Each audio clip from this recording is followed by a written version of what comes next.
Welcome everyone, my name is Devin Valancourt, and I'm here today to share with you some of the new features in SoundCheck 20. This latest release of our flagship SoundCheck software includes our state-of-the-art perceptual distortion algorithm for end-of-line testing, enhanced perceptual rub and buzz.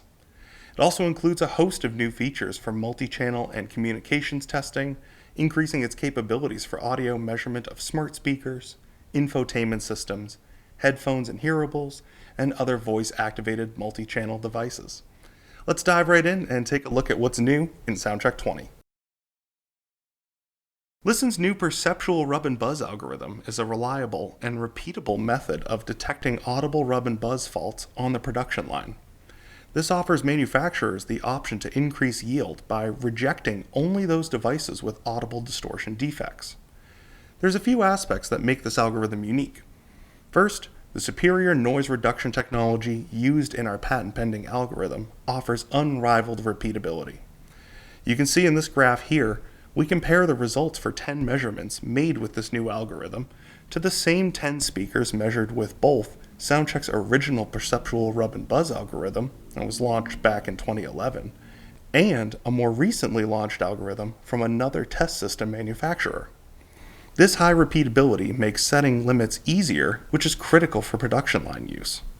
Second, new refinements to the perceptual filters result in unmatched correlation to subjective results. We encourage you to test this out for yourself using your own speakers or headphones with known rub and buzz characteristics, and we have a downloadable sample test sequence on our website to make the measurement part quick and easy. The other benefit of the EPRB algorithm versus what other test systems can do is that it's fast and uses the same stepped sine test signal as your other end-of-line measurements.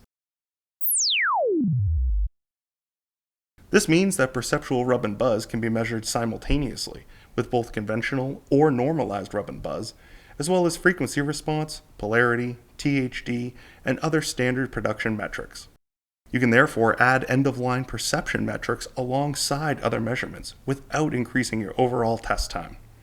If you want to learn more about this, check out our EPRB feature launch video on YouTube for demonstrations, algorithm details, and more. In SoundCheck 19, we upgraded our standard real-time analyzer to include multi-channel support, which presented a convenient view of many measurements at the same time. And now, in SoundCheck 20, we've added even more functionality for real-time observation of audio signals.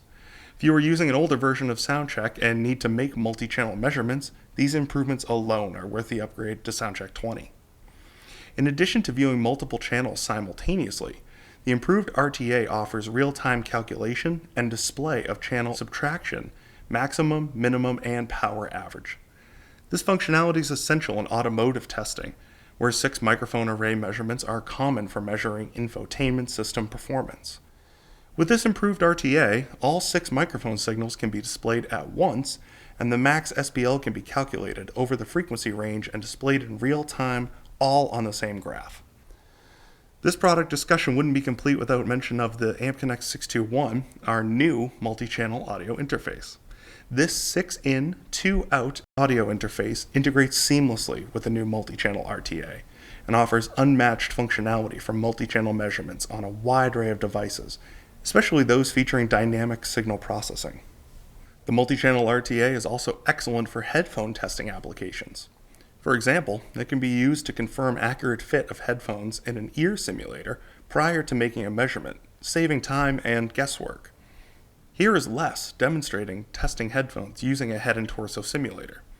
He's positioned the headphones on the pinna and is now running an RTA measurement on both channels. Any discrepancy between the two channels is an indication of unequal fit. Maybe one ear cup is not completely flush with the pinna. Now, you can see as Les adjusts the right ear cup of the headphone, the RTA reacts to the change in real time. Once he repositions the headphones correctly, the real-time feedback from the RTA shows the left and right ear fit is similar again. RTA improvements aren't limited to within the instrument. RTA curves are now seamlessly integrated with SoundCheck's standard graphs. Live curves generated from the RTA are displayed in the memory list and can be dragged and dropped into any graph for easy comparison to limits and reference curves. This is useful for quick and accurate comparisons to reference standards or golden units, tuning automotive infotainment systems, and more. SoundCheck 20 brings a complete overhaul of the signal generator, including additional functionality and simplified operation, particularly when using WAV files. In addition to standard audio stimuli, such as sine, white noise, and pink noise, with user-selected sampling rates and resolution, it can play any WAV file, any memory list file, and any complex waveform created by the stimulus editor. The level can be referenced to peak, dB, or RMS. The signal can be equalized in real time, and custom EQ curves applied, which is useful when using a non-flat source, such as a mouth simulator. A specific portion of a waveform can be selected to play by selecting a start and stop time in seconds. Here, you can see I'm selecting a waveform of music as my test signal, and I can see from looking at the waveform that I just want to play this part with a lot of harmonic activity and level, so I can set the signal generator start and stop points. Of course, signals can be played for a fixed duration, a fixed number of times, or in a continuous loop. As you have already seen, multi-channel measurements is a big focus of this release, and the signal generator is no exception.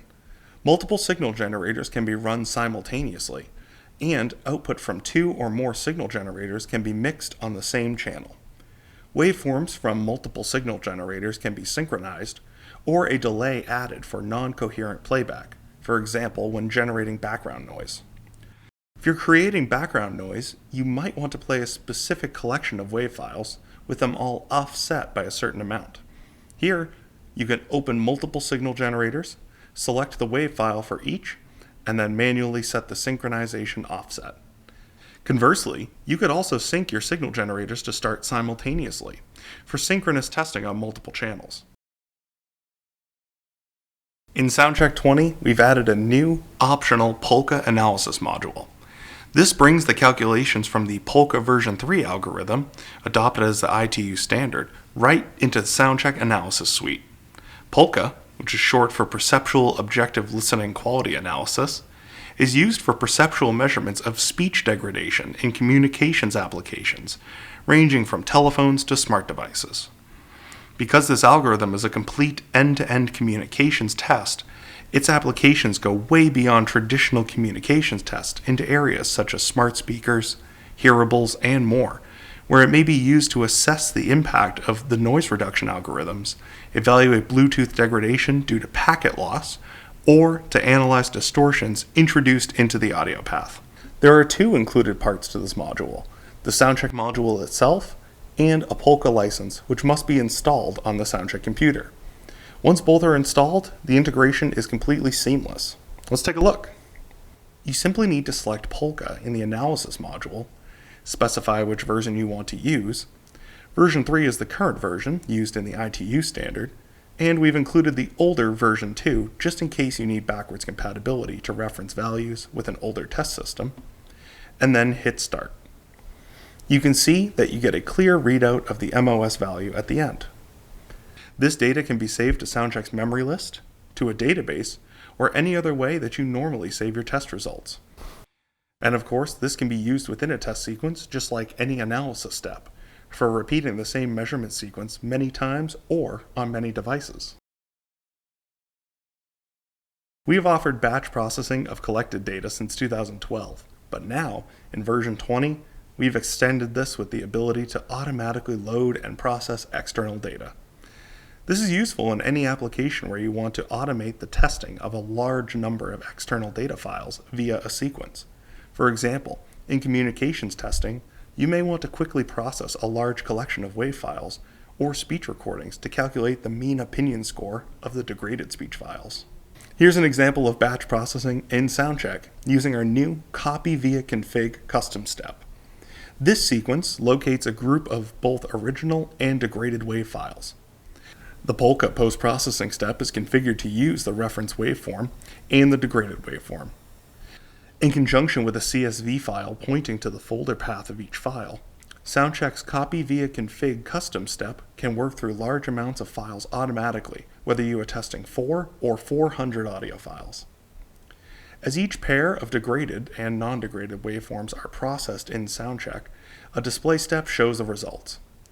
Here you can see the original and degraded waveforms on two waveform graphs, the MOS per frame graph, and the overall MOS score. The autosave to DAT step towards the end of the sequence creates a DAT file containing all of the POLQA information, which can be opened back into SoundCheck and observed, manipulated, or most importantly, distributed. This makes sharing and archiving test result data as simple as possible, only relying on a single DAT file. More and more of our customers are using communications testing to standards these days, often for testing non-traditional communication devices, such as smart speakers and hearables. In SoundCheck 20, we've introduced several features that support these tests, whether you're creating your own tests to measure speech transmission parameters, or using one of our off-the-shelf, pre-written test scripts, such as our new Doubletalk sequence. These include a silent stimulus step, the RMS level versus time, and a histogram post-processing step. Let's take a look. The silent step inserts a user-defined zero amplitude signal before or between active signal levels of a compound stimulus step. This is used to synchronize two or more signals in a stimulus step based on the measured delays in the device under test. The level versus time post-processing step computes the RMS level over time of the selected waveform or group of waveforms within a sequence. The histogram post-processing step calculates the histogram of a waveform and outputs two curves, the histogram and the complementary cumulative distribution. This is used for any non-stationary signal analysis, such as echo detection in telecommunications or background noise evaluation. We also have a new Doubletalk test sequence from communications specialist John Barham. This ready-to-run, pre-written test sequence categorizes Doubletalk performance to two international standards, ITU-T P.502 and ETSI TS 126-132. While SoundCheck now offers you all the functionality to program this yourself, we've already put in the development time to save you time and resources. So if you need to measure Doubletalk, it's worth checking out. We've enhanced the stimulus editors, so now you can create a stimulus from any waveform in the memory list and equalize and adjust its level, for example, using active speech level.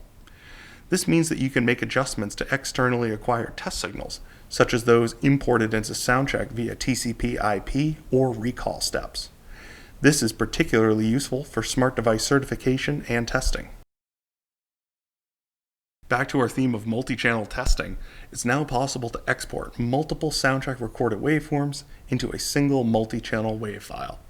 This is useful for maintaining channel identification when playing back a multi-channel wave file on a device that can only play wave files.